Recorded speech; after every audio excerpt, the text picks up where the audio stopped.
All right. Thank you, everyone, for coming to Developer Horror Stories. I think I'm live, so I'm going to jump into this. Wanted to give a quick shout out to the rest of Minneapolis Junior Devs. This is not my event. This is a Minneapolis Junior Devs event. So I wanted to say thanks to all the other organizers um, that helped put this event together. It's not just me here talking, it's all of them helping. So thanks to them. To give you an idea of what this is, we're just going to share some stories, times people broke things in production, times that really, everyone has dev horror stories. You know what they are. I'm just early in the morning. I don't know what's happening, but I've got some stories to share. If you've got a story to share, you can pop it in the chat, or if you have like a 1 or 2 sentence response to this prompt, you can pop that in the chat and I'll read it out. If I can see other people's chats, I actually don't know if I can. So that'll be a fun thing that we will explore later on in this session. But for now, I guess I'll just hop into some of the stories that were given to us, submitted before the event, and we'll see what happens as we go along. So this first story comes from our friend Mike. So the good news, no lives were lost. The bad news, what we did lose was $520 million. Well, to be fair, temporarily misplaced. Back in the mid 2000s, about 6 years into my career, I was at a trading firm on a team responsible for settling cash for their derivatives business. This included managing our customers' bank routing instructions. So one day, the production support team called about a customer who needed a quick change to their instructions. The request landed in my inbox, and as I was the on-call engineer, so not having any way to fulfill the request through some or any route in the code, just whipped up some quick SQL. It went a little like this: update routing number to ABC and account number to XYZ. Nice and simple, and sent that off to the support team. They dutifully did their job and executed that SQL. Unfortunately, that did not have a where clause, and it set every single payment instruction to be one of our customers' accounts. So you may recall the financial crisis of 2008. One of the stars of that show was a credit default swap. Well, this was the year before that, and so the market was super frothy. At the time, we were doing around $1 trillion a year, which is about $520 million an hour. And for about an hour, exactly one account was accumulating all that cash. So I got another call from our support team. They're like, "Hey, Mike, looks like one of the customers received an erroneous payment." And my stomach sank. I knew exactly what had happened. I pulled the proverbial plug on the system to prevent further damage and immediately called my manager. Long story short, we were able to restore the database table from backup, but it took long enough that our internal business partners needed to manually send out hundreds of checks that night. I learned several valuable lessons that day. One, the good people and orgs out there do not expect perfection. Two, candor and remaining cool under pressure wins the long game. And three, despite how much you think your business relies on technology, if you're a cost center, there's always another way. And finally, buying the first round of drinks heals many wounds. So thanks for listening to Mike's story, and he wanted you all to be kind to yourself and to remember to err as human. So I think that's a great first story to set off, because I know I haven't lost $520 million, temporarily misplaced $520 million. So that's definitely a spooky story. I have my own personal one, kind of similar to that. I was also writing a SQL clause, and I remembered the where clause. I just happened to also put an extra semicolon right before it. So it was not run, and it also changed every single entry in our database to the same message instead of just that one customer's entry. Luckily, we had a backup and could switch over pretty quick, but I was, pretty similar, pretty scary. I hate messing with raw SQL just because of the opportunities for something like that to happen. Um, so I think maybe we have Matt here ready with a story. if that's what this means in the chat. I am unsure of that, but maybe if Vince can bring Matt up and we can see if this works. Oh, look at that. Oh my gosh, am I here? You're here, Matt. It's happening. Hi, friends. So I guess I should say, like, I was one of the people helping make this event happen last year, and it was so much fun that we were like, we got to do this every year. That event was, of course, in person, and so I think Nate and Tiana and the rest of the team have done an awesome job in pivoting to a fully virtual event that only lasts 25 minutes and happened and like came together sort of like very, very quickly. So very well done, team. My story is that so I'm a self-taught software engineer, and I've been coding for about 4 years professionally. And my first dev job, about like maybe a couple months in, maybe 6 months in, we had an automated test suite that our team affectionately referred to as the build. And the self-appointed build cop DM'd me on Slack one morning. He said, "Hey, you broke the build with some code that I had committed to master." And I was mortified. I was worried that I was like gonna like lose my job or something. And it turns out he came over and he sat with me, and we like worked through it together, did some pair programming to fix the failing tests. We pushed the code, and everything was fine. But I was legit worried that I was going to lose my job. And it turns out that, on an engineering team at a company where collective code ownership is one of the values, like that's just a normal thing that happens all the time. And so that was like the first and only time that I was like mortified that I had broke the build. So that's my very short story. That's a good story. We all break things, right? I think that's the moral of the story. Things are going to break. So you just got to learn to live with it, right? Maybe. Cool. I don't know. Yeah. All right. I guess I don't know how this works. I guess I'll leave now. But yeah. I guess thanks for sharing. If other people have stories, they should pop in too, right? It's not that bad. That's the plan. I can't see the chat and crowdcast, I guess. So if people say they want to share stories, I don't know how that's going to work. But we figured it out for you, Matt. So I will figure it out for somebody, hopefully. Oh, I figured I see people saying hello in the chat. So maybe if you need somebody else to help coordinate, I can do it, or maybe Tiana can do it. I'm not sure, but I can pop back. I'm going to leave for now, but I can pop back in if needed. Sounds good. I'll share some other stories that we got preset, and then we'll see what happens as we go along. All right. So this next story comes from Justin.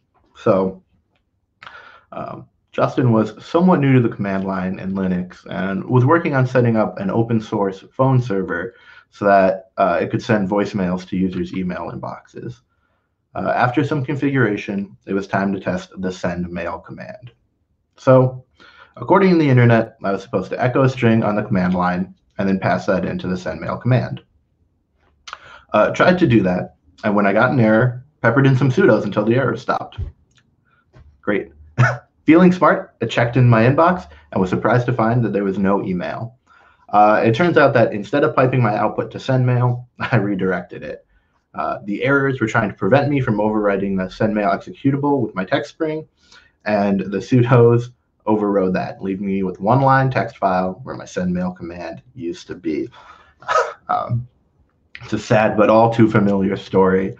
Get a little too excited. I know I get a little too excited with my sudos because it's just I want to fix the problem, so I'll just power through. But sometimes errors try to help you. I think that's another common thread of just being aware of the errors. I have a couple small story prompts. People that had responded to this, tell us about the last time you broke some code /repo. So I'm going to share out a couple of these. And if people have a story they want to share, make it known in the chat, and I think Vince can pop you in. If not, I'm just going to keep going with these, but I'll try to keep an eye on our backstage chat and this to keep it flowing. So just some quick ones here. Last time some people broke some code. Someone broke the billing database for a large insurance firm. Forgot to update Heroku config vars, and then when I tried to connect the database, the app crashed. It took a whole 30 minutes to figure it out at 2 p.m. This one's a lot like mine. I wrote a perfect SQL statement, but the engineer on call didn't copy the last where clause. The query was applied to all companies and scheduled immediately.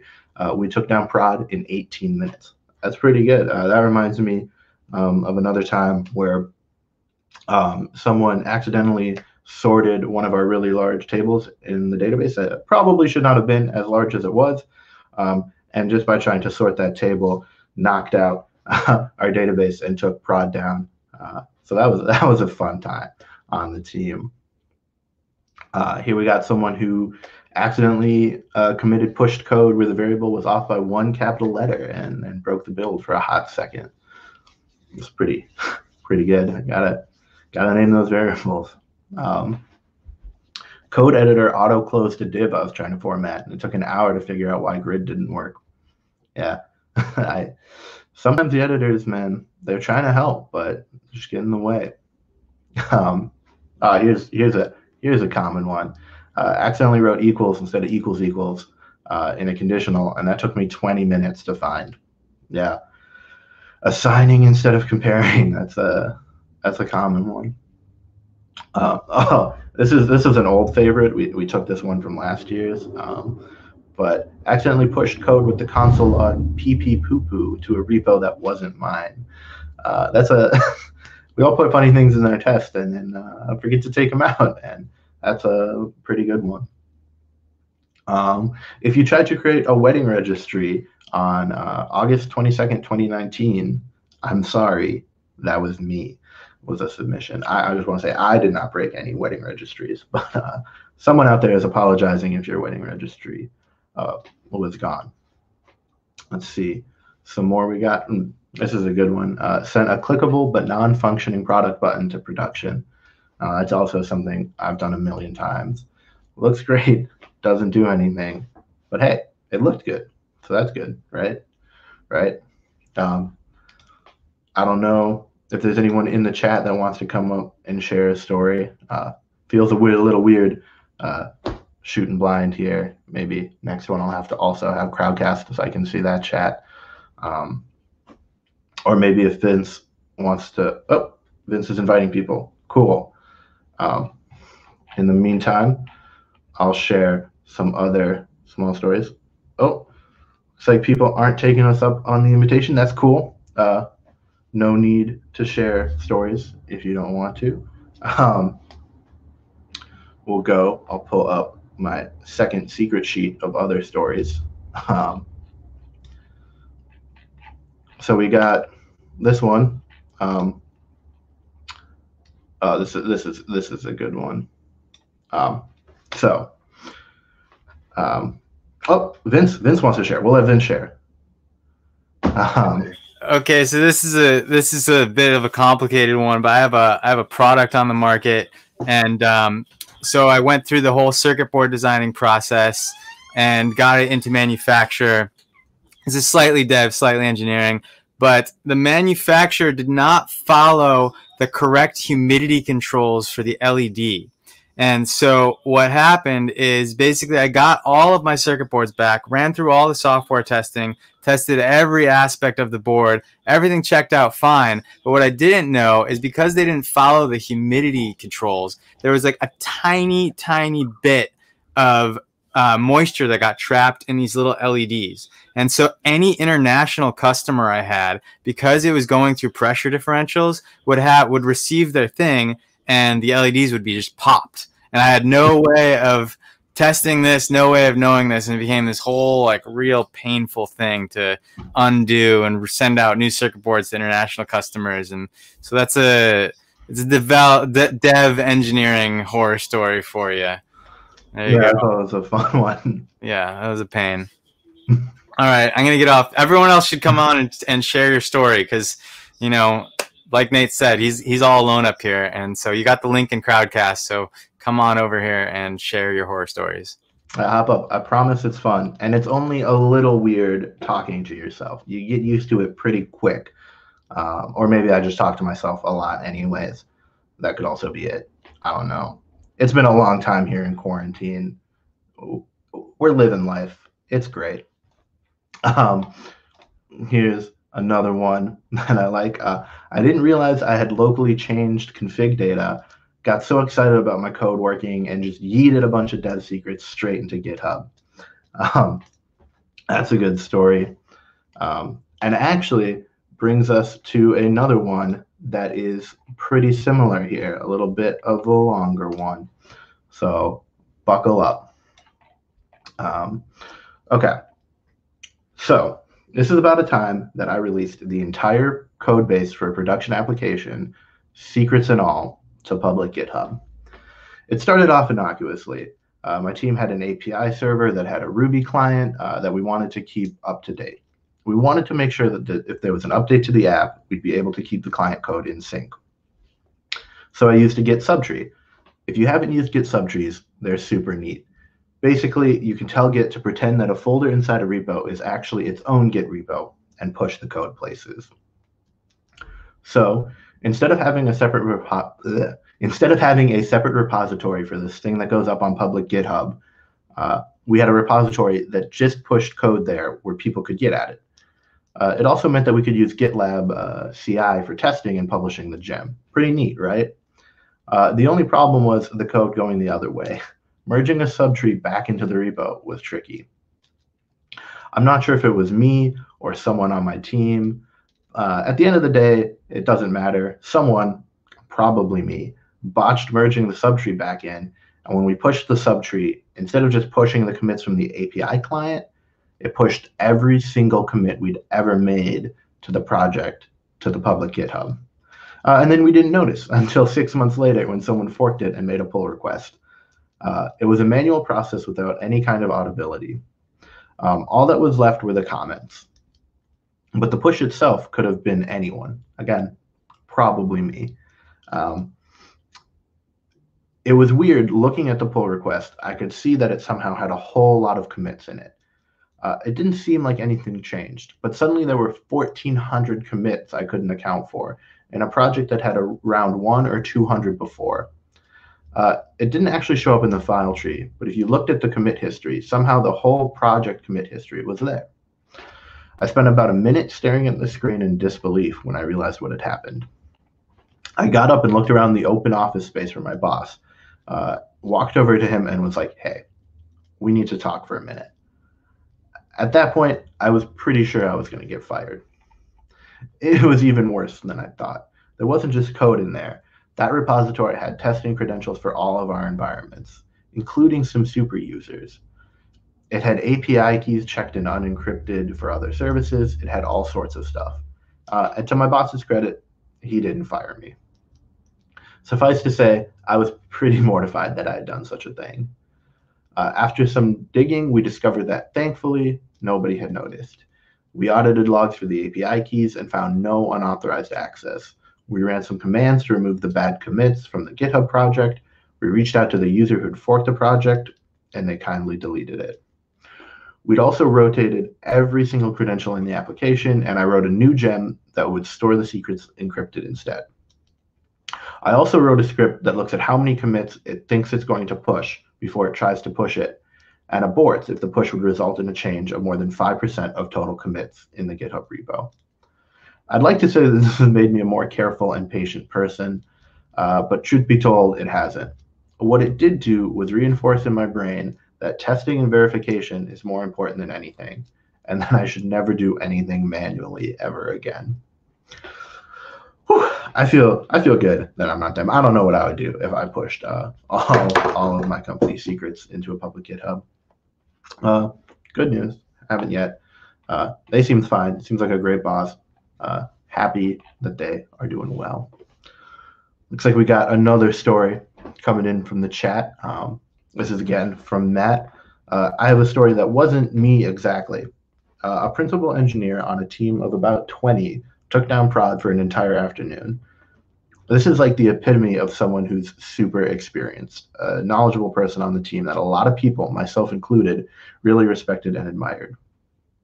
He shared on Slack that he, even one of the most experienced folks on the teams, totally messed up and it's totally normal and everything was going to be okay. I think that's like the biggest moral from all of these stories, right? Is that even when you break production or, throw all your company's secrets up there or really do anything like that. It'll be fine. Everyone's done it before. We all have those spoopy stories in this scary season. Here we go. We got another one, and then I'm just going to dive into. I'm trying to cram like as many of these into the time we have left. We've only got like 4 minutes left, so I'm just going to keep going. But so here's another story. Let me start out by stating that I'm a fairly experienced Ruby and Rails developer. I've been using both professionally since 2007, and I've been an independent contractor for the past 6 years. My client had a legacy database that they wanted periodically synced into a new system every night. Old data was still coming into the old system, and I had built a new system for the data to go into. Unfortunately, the legacy database was a unique snowflake, and I hadn't taken the time to dump a copy of it for me to use locally. One day, I made the mistake of directly connecting my local development environment to the production database, and shortly after, absentmindedly ran tests without resetting any of the credentials to my local database. This meant that Rails decided to wipe out the database that it thought it needed to connect to, which was, unfortunately, production. I realized what I had done, and I immediately phoned my client and calmly told them exactly what had happened. My client got in touch with the company that was running the old system, and we were able to get the database restored within an hour or so. That happened about a year ago, so this is a lesson that can happen to anybody, regardless of skill level or experience. Always have backups of production data, and never connect to your local environment. Never connect your local environment to production systems. If you really need to test against production-like data, get a copy of the database. This sounds like common sense in retrospect, but it can happen to anybody. I think that's great advice, making sure that you always have a backup of your data. And it's so easy to connect things, to take your local and just hook it up to production to try to test that data. But he's right. We should be making sure to test. Got one more story I think I have time for. Let me just jump into it. The sense of panic was palpable once we realized we had accidentally deleted the customer's data files from the server. My coworker and I were remotely debugging a problem when, typing too fast, I deleted the wrong stuff. Still on the terminal window was a full listing of 5 files with their names, sizes, and other attributes. The last vestiges of the customer's data, we thought. Maybe the customer had backups. Probably. Hopefully. What a huge embarrassment to go sheepishly to them, asking them to restore their files we had deleted. And what if they didn't have backups?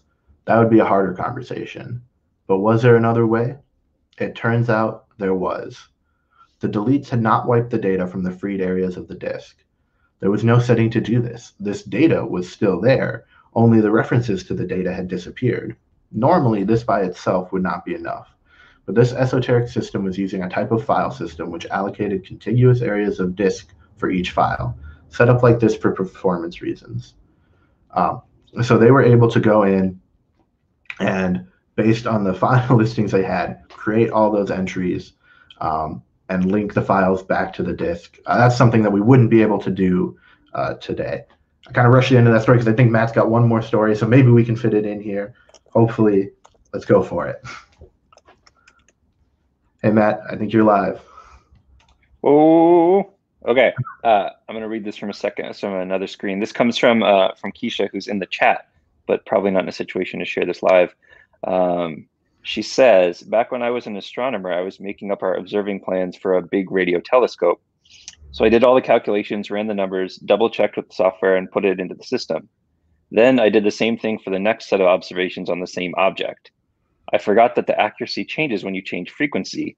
So we totally didn't get any data because I didn't point the second one accurately enough. Oops. We weren't able to recover that data, but we were able to figure out a workaround to get enough info to do the experiment through some other means. It's less of a programming thing, but I do think that it's illustrative that with a little creativity, you can figure out a path forward. Yeah, I think that's the moral of the story for all of these.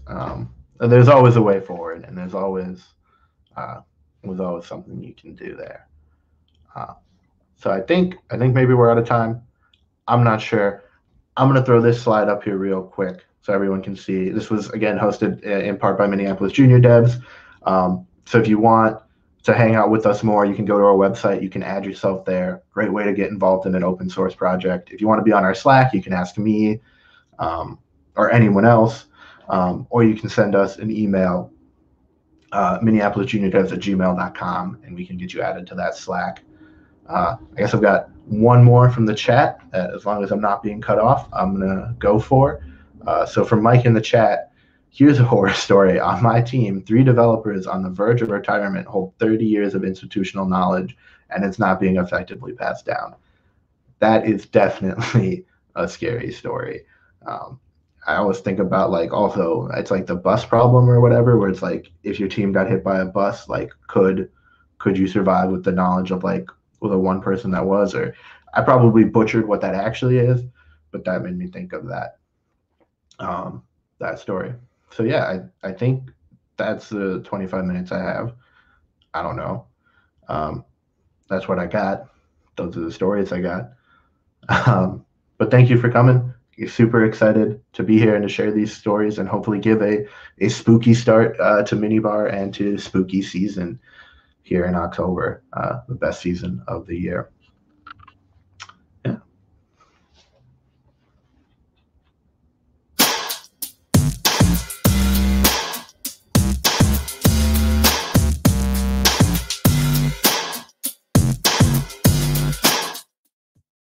Hi, I'm Danielle. I'm a CMO at a financial services organization. I spend my day the way most execs do. More sales, more ROI. Am I right? So what does that mean for our customers? What worked before won't cut it anymore. It's my job to deliver amazing experiences. Experiences that are relevant, meaningful, and bring back the human touch so we can build loyalty and win customers for life. Consumers' expectations have changed. The way we do business needs to change too. And that's exactly why we chose Total Expert. Their marketing operating system provides a central system of record to communicate with our customers across all channels. It manages compliance and connects all of our data so we can create humanized customer experiences. Now there's no need to log into multiple systems. The Total Expert Marketing Operating System is your go-to solution for all things sales and marketing, removing data silos so you can drive more relevant experiences. Having an MOS in place gives me the confidence that we're not just meeting consumer expectations, we're exceeding them. Are you?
All right, it's me again.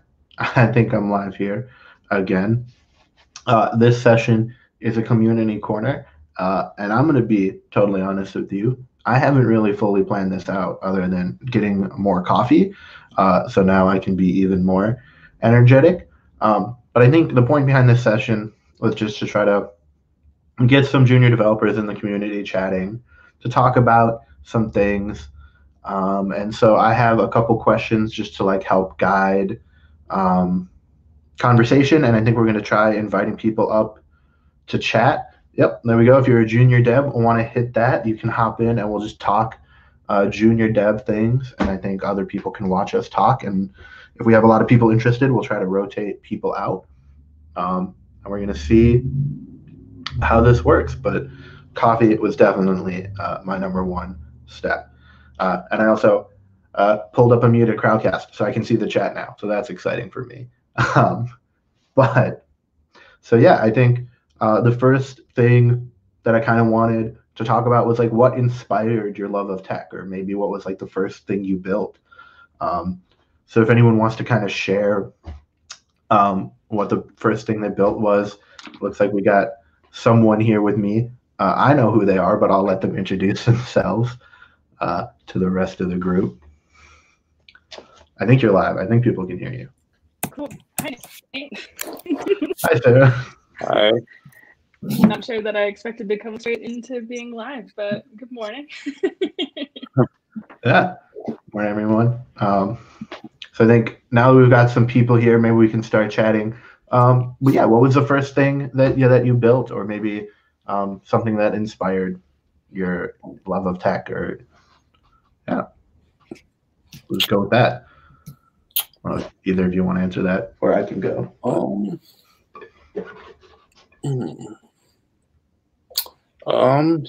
Maybe during my boot camp, we built this web application that used the Giphy API that I really enjoyed working with. It really showed me the full power of APIs. I was able to configure it so that when I clicked a button, it would just display like 10 or 25 GIFs at a time from Giphy directly. So that was really cool. Yeah, that's awesome.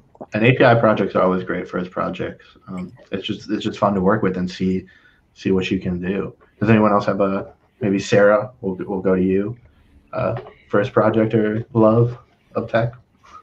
I think one of the first things that got me really excited was my solo project that I built in my bootcamp, where I was bringing in, I was using a Google Maps connection, Google Places, and creating a database of breweries and connecting their location on a map to how you can best set up a bike ride brewery tour based on your favorite breweries. And it provided view directly into bike directions and everything turn by turn. There are still times when I go back and think about trying to enhance that and make it mobile friendly and actually take you on a bike ride. But at this point, I think I need to make a number of updates to it. Maybe try it in new language. That sounds like something I'd still use. My first thought was like, can I go use that now? But that's awesome. Does anyone else have like a first project that they had, or something that they're proud of and want to talk about? Tiana, I think we can go to you. I can talk about like what really got me excited about tech. So I took my first like computer science class my freshman year of college, and I had no idea what computer science was before then, but I was planning on doing pre-med, and like coincidentally the professor of the class was I'm forgetting the word, but basically her like whole entire job was about like genomics and like combining biology and computer science, and then it taught me that like computer science has like so much capability to do so much beyond what I had thought of, just like, I don't know, typing and being a nerd. Yeah. Oh, that's awesome. I had started out as political science, and then realized that political science was not for me. Took a computer science class just for fun. That was like our intro to Java class. But I just loved, like, I think that the challenge of it is what got me, in the idea that, like, you can do whatever you want with it. My favorite first project, I'm holding it in my hands. It was this lamp.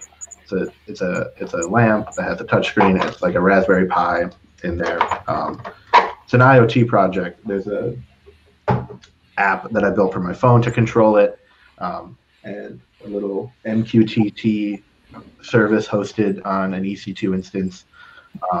That was a lot of fun. First project for me. Yeah, it doesn't show me people's names, so I don't know exactly who people are. But person in blue hat.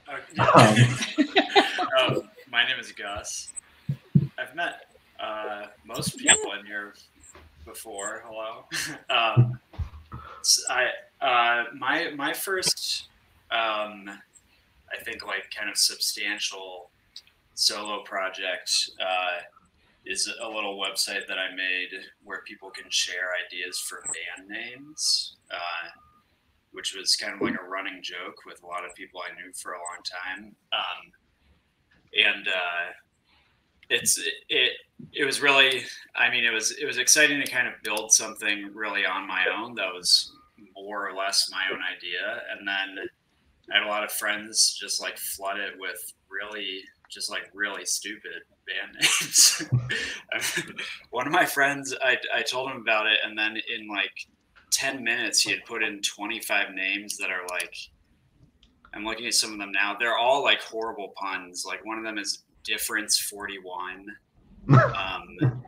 mid-size sedan Halen. Like some of them took me like a second. Good Brains. I mean, they're like Motor Butt was one. They're just like really horrible. Someone would listen to this. Yeah.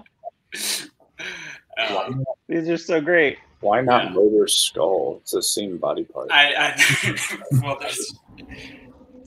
there's another one that the one that took me the longest to figure out was a Disbelief Turgid Water Downturn, which I realized was Creedence Clearwater Revival. It's really, it's one of those things where I mean, I guess it's good that I made it. But it was fun, and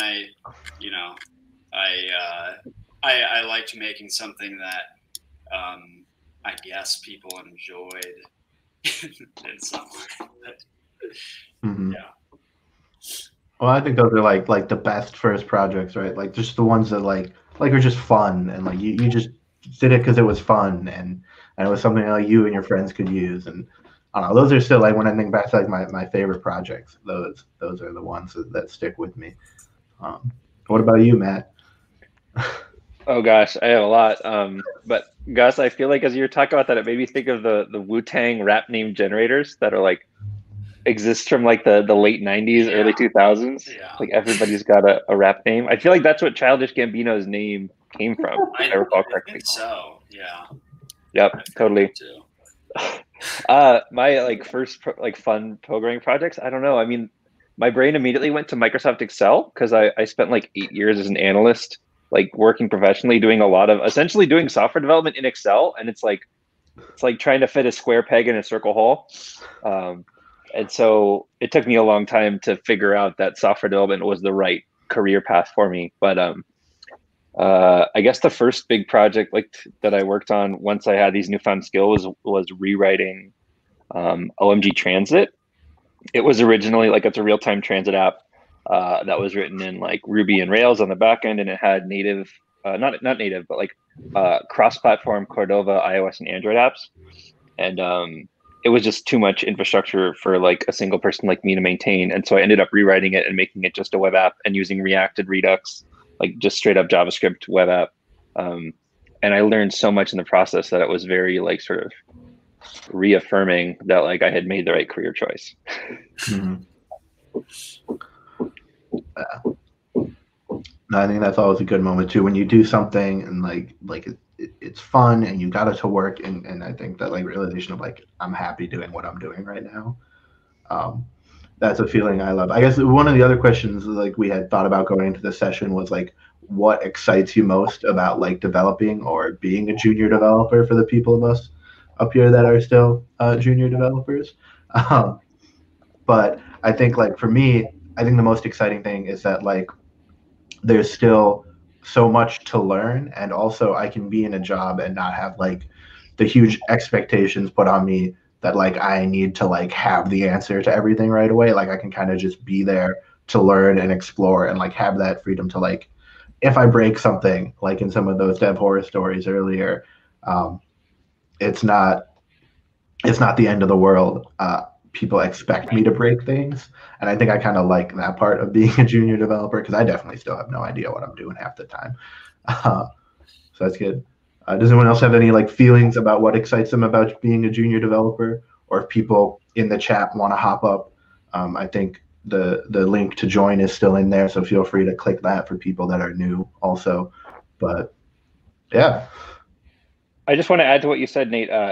I've been writing software professionally for like the past four years or so, and I still feel like I have no idea what I'm doing. So that's like a normal feeling that just you perpetually have. Either that or I'm doing everything completely wrong.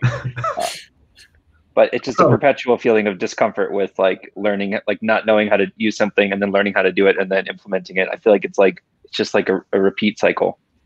Mm-hmm. Mm-hmm. I think for me, as somebody who's like trying to start out in the industry, that's hearing that over and over again, I think is one of the most reaffirming things, because I feel like I'm most fulfilled when I am learning new stuff, and to hear that nobody knows what they're doing, to hear that you're always approaching the horizon, and then it seems like the more you learn, the more you find out that you just learn that there's more to learn. Which sounds like probably the best and worst parts of being in it. Once you know how to learn something, then it's easier to learn the next iteration from a new language, or even, I don't know, using new components and seeing how it translates across languages. Trying to build the same functioning app in a different language is sometimes the best thing you can do for yourself. I tried to use that as a jumping off point when I finished a boot camp. We made a to-do app in there that I really wanted to recreate using a different database, and also updating the main framework of the language. And I'm here to tell you, I never got it working before I landed my first job. And that abandoned work still lives on GitHub. So, I mean, it's always worth a try. But you know, once you get into the gig, that gives you the freedom and opportunity to learn and flex your various muscles and strengths in learning how to code, then it's like, oh, I'll keep working on that side project a little bit later on. Yeah. Here I am, like 2.5 years later, and I haven't touched that other to-do app. I think that I don't want to, if anyone has a question about what excites them being a junior developer, I don't want to like step on your answer, but someone put in the chat a question that I think ties into what Sarah was just saying, and I really love them. Like, how do you all stay focused on learning new things when you can easily switch topics by the hours? And I think about like talk about dev horror stories, also like dev graveyards, like my GitHub repo of just like millions of abandoned projects that like I've started because I wanted to play with this technology, and then moved on to something new because it was exciting. So I think that it's a good question of like, how do you stay focused on new things? And I wonder if any of you have answers to that, or maybe how you choose like what you're going to focus on, or something along that line. I don't know. I have a strong reaction to that. Nate, I will say, like, I feel like having a graveyard of projects where it's like you set up, like you started doing something just because you wanted to learn a specific thing or like get a little bit of exposure to it. Like that's great. I feel like I've talked to employers who prefer when they see, you know, somebody's GitHub where they've bounced around, they've tried a bunch of different things, because it sort of demonstrates like, you know, curiosity and intellectual, like that you're intellectually interested in different stuff. And it's okay if your project never sees the light of day, because a lot of the time, even things that are like really, really well planned and whatnot don't end up being successful. So if you got something out of a project in terms of learning, then like call that a win. Put a W on the board there. Mike's question about staying focused, I don't know. That's a very loaded question, and I have a lot. Like I could talk for hours about this, but I found success early in my career when I focused on one language and I went deep in it, and that was Ruby specifically. And then I branched out into JavaScript after that. But it's like the idea of like depth versus breadth, like where you can try, you know, every single framework or language on the planet and only go like this far into it. Then you end up kind of like being like, what is like a jack or a Jill of all trades, instead of going deep in one and having sort of like a specialty and having like a solid foundation of knowledge before you branch out to another thing. But I also would say like follow your nose. Like the stuff that you're interested in is the stuff that you're going to be most motivated to like make progress on and continue working on it. I would, if you're doing this stuff on the side, like just spend time on the things that you're interested in. And I'll get off my pedestal now. I mean, but if people want to hear me rant, like feel free to follow up with me directly. Yeah. I guess, does anyone else have like thoughts on staying focused or how you follow new things from some of the other juniors here? I'd love to hear from you. I have a small token, but I also know I've been chatting a lot, so feel free to knock me down if anybody else has more. The first time that I did 100 days of code, I was really sporadic and was trying to focus more on like updating my repos, adding the README, making sure that things looked good on my GitHub. And then when I ran out of those to work on, I started doing a couple little like Udemy courses or things to finish out the end of 100 days. But the second time I did 100 days of code, I focused specifically on React and made sure that I was, you know, time boxing myself to scheduling it on my calendar first to make sure that I got it into my day, and time boxing to make sure I spent at least the hour on the project. And that way, when I came out to the other side, I could say that I had dedicated X number of hours at minimum to learning React. Mm-hmm. But I'm the kind of person who needs that sort of structure. So I know that's also not everyone's cup of tea. One thing that I try to do is if I tell my friends I'm doing something, then like a month later, they're going to ask me if I'm still doing that thing. And sometimes that kind of like creates its own kind of accountability thing for me. Not that it actually works a lot for me, but at least I have somebody shaming me or something. Yeah. I ran into that problem at work the other day. I had told people about a project that I had started on, and we do these things where you like share like a personal project or something you're working on in a presentation.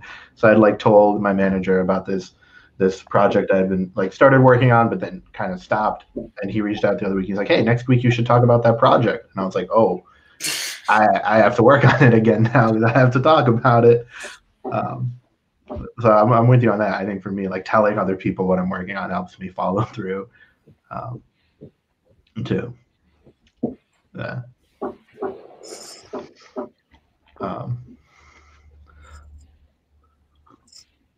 Don't mind me while I take a quick sip of coffee for this still early morning for me. I just one of the questions is like, what are some other goals that like as junior devs you're working towards right now, or even just as developers? I think you don't have to make such a strong junior dev. position. But like, what are some goals that people are working towards right now? And are you running into an obstacle with that, or maybe not? Maybe it's going great, which is fantastic. But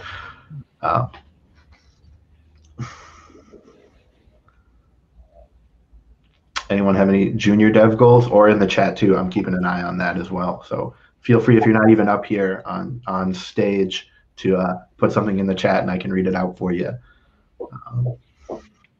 Paul dropped something in the chat a little bit ago. I've already buried it with all of my words. Sorry. The Paul, did you say Paul? Yep, Paul the Beddings.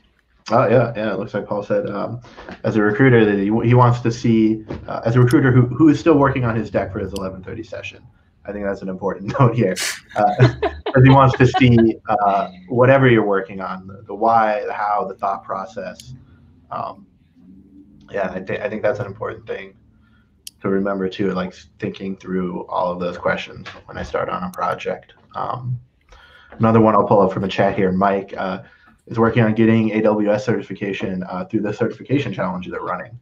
So I think that's another great thing, kind of doing those certifications or doing those challenges. And I think we're going to get a new speaker pulled up here to maybe share some stuff. So that's exciting. And I think Sarah's going away, so we'll say bye to Sarah, and hello to the next person when they finally join. While we wait for them, any other goals people are working towards? A few things. Getting my first coding job as COVID, which is great, and also I think I'm interested in going into security eventually, so I'm looking into some of those CompTIA certifications. Mm-hmm. So yeah, a few things right now. Yeah. No, and I think certification programs are a great way to like get experience and then show that you've seen experience or had something in that way. I don't know a lot about certificates, so I'm going to stop talking about them. But I think they're really cool. Another question that I'm going to pull up from the chat that someone wanted to know is how, if at all, has COVID affected your process in growing as a junior developer? So that I found that working with coworkers in person has greatly advanced my growth, and since doing work from home, there's been more personal growth rather than dev growth. And I think that's an interesting question.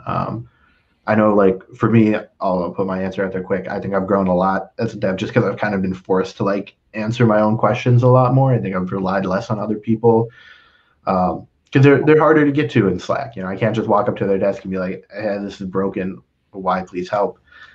You know, it'll maybe take like 5 or 10 minutes for them to get back to me, and in those 5 or 10 minutes, I have that time to like try to answer their question on my own. So that's maybe helped me, but I'm also not everyone. So does anyone else have thoughts on maybe how this kind of current world has affected our progress as junior developers? I feel like for me, it's kind of made me, I guess Paul had mentioned about how when he looks at people's projects, he looks at like those different questions. I feel like it makes me focus more on the why. It makes me a lot less inclined to just like pick up a project for fun. It makes me think more about like how can I use my skills or whatever I'm doing to help the community more. I think that's good. Also, I think that we might be at time, so I want to say really quick thanks to everyone for talking and for coming. It was great to have a bunch of people up here being a part of this community corner, and I hope people got something out of it. I know I got stuff out of it, and it was fun to talk to people. So thanks for coming. It was fantastic.